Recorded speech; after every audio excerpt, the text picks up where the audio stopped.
ఏమండి tea thank you. ఆహా tea కూడా నీలాగా ఎంత చక్కగా పెట్టావి.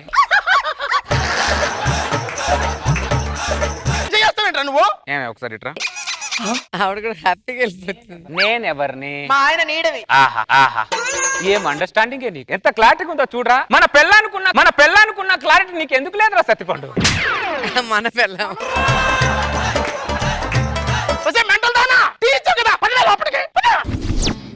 హలో, ఈ టైంలో ఇన్సూరెన్స్ పాలసీ తీసుకుంటే మంచి బెనిఫిట్స్ ఉన్నాయి సార్. నా మాట విని తీసుకోండి సార్. ఎవరా నన్ను కొట్టింది? రే సీను, సత్తిపండు ఇంట్లోంచి నల్ల డ్రెస్ వేసుకుని వచ్చి నన్ను కొట్టాడురా. మనలో వేసుకుని వచ్చాయి. రే సత్తిపండు, ఏమైంది? ఈ ఇంట్లోంచి నల్ల డ్రెస్ వేసుకుని వచ్చి ఒక నన్ను కొట్టాడు. నా ఇంట్లో నల్ల డ్రెస్ వేసుకున్నాడు ఎవడు లేడయ్యా? ఉన్నాడు. లేడయ్యా. అదిగో